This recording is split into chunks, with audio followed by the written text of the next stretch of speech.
problema nitong aking motor. So, bigla siyang hindi gumana. Ngayon, ang ginawa ko, chinek ko muna yung spark plug. So, tinanggal ko muna yung cable nitong aking spark plug. Tapos, tinanggal ko yung spark plug. Tapos, dinikit ko dito sa body ground nitong aking engine. So, chinek ko kung may dumadali na kuryente. So, ni-start ko itong aking motor. So, meron naman siyang dumadaloy na kuryente. May tumutulay naman dito sa body ground mula dun sa spark plug nitong aking motor. Tapos, nakita ko rin mga idol, madumi na rin yung spark plug mga idol. Meron na siyang corroded.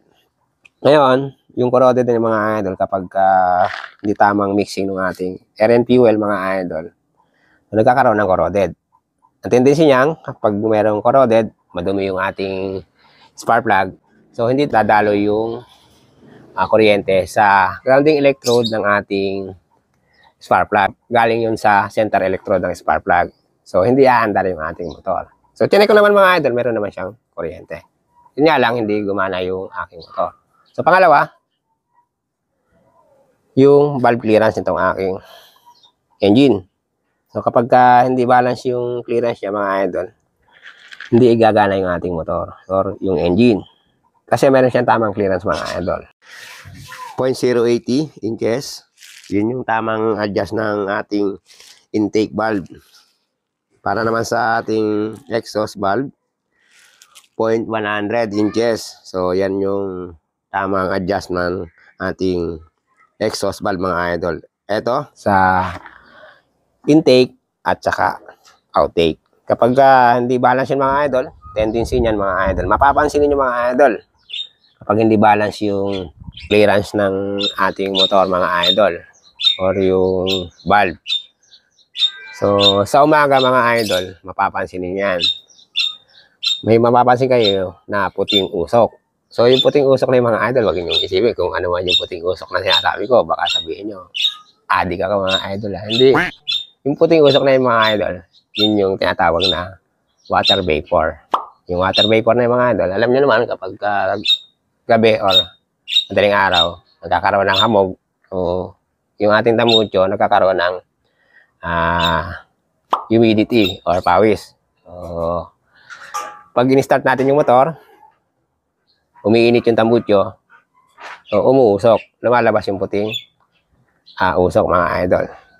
So, obserbahan nyo mga idol, kapag mainit na yung inyong engine, hindi pa rin nawawala yung usok ng inyong tambutyo, may itim na usok na lumalabas, so may problema na yung inyong motor or yung valve clearance.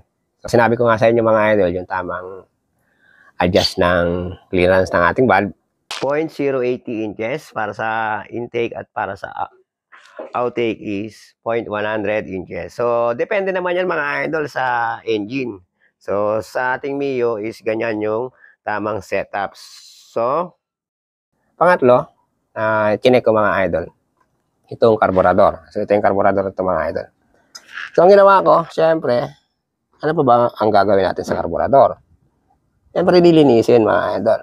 So, linilis ko siya gamit ang carburetor cleaner. So, tinanggal ko yung mga jetting, yung mga kasuluk-sulukan.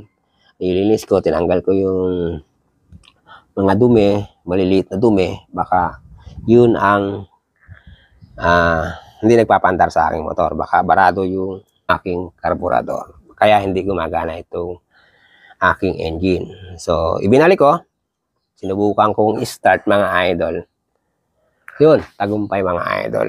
So, ang naging main reason ng aking motor, dahil bakit siya ay hindi umandar, barado yung aking carburetor.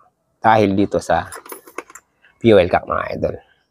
Barado na yung aking fuel cap. So, walang dumadaloy na gasolina sa aking carburetor.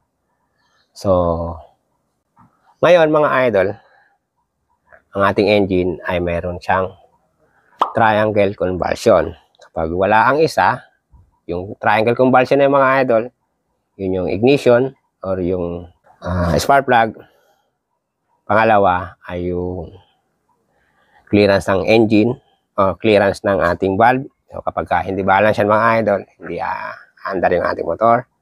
Pangatlo, itong ating karburador or yung fuel. Kapag walang dumadaloy na fuel, so walang susunugin ang ating spark plug. So hindi aandar ang ating motor. So ang naging reason mga idol is yung ating karburador. Kaya hindi umandar yung aking motor mga idol. So tip ko lang sa inyo mga idol, kapag mag-check kayo ng inyong motor hindi umandar, so dun lang kayo sa basic mga idol. So yung kuryente, kung may dumadaloy dun sa spark plug. Pangalawa, yung clearance ng valve. Pangatlo, yung fuel. Baka wala siyang dumadaloy na gas or baka barado. So, ibabalik ko na muna ito mga idol. Yung takip. Kasi kapag pinaandar ko ito mga idol, lalabas yung langis. So, yung langis na ito mga idol, baka napapansin nyo mga idol, itong langis na ito, ayan o, cooler. Kumbaga, pampalamig nitong engine. Kapag wala tong langis, so ang tendency niyan, iinit yung head nitong aking engine. So, start ko na mga idol, nang makita ninyo yung resulta. Baka sabihin ninyo, hindi naman pala gumagana. So, tingnan natin mga idol kung gumagana yung aking motor. So, tip ko pala sa inyo mga idol ulit. Triangle combustion. Una mga idol, yung ignition or yung spark plug. Pangalawa, yung fuel or yung carburetor. Pangatlo ay yung valve clearance ng inyong motor. Yun yung hangin mga idol Yun yung valve clearance Kahit magpadyak kayo ng magpadyak dyan o mag-start kayo ng mag-start hanggang sa malobat yung inyong battery, kapag kulang ng isa dun sa triangle combustion na yon, so hindi gagana yung inyong motor hanggang sa maluludan pa kayo ng maluludan dito sa kapapadyak ng inyong motor. So hindi gagana yan kapag kulang yung triangle combustion. So mayroon pa nadagdag dun mga idol, alam ko may chemical pa doon, pero hindi naman yan, wala namang chemical yung aking motor sa mga safety na yan mga idol, sa mga fire safety na yon mga idol, sa mga training na yan. So start ko lang mga idol yung aking motor. So sa susiyan ko mga idol, syempre check ko yung kung nakakabit na. So hindi pa pala nakakabit yung aking spark plug. So kinabit ko na mga idol, then start ko na mga idol.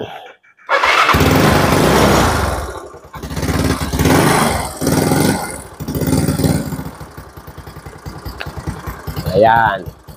So gumana na yung aking motor. So pinahirapan din ako nito kasi medyo natagalan din akong solusyonan mga idol. So nag-aral pa kasi ako sa YouTube University para ko makakuha itong sagot dito sa aking motor. So hanggang dito na lang yung aking video.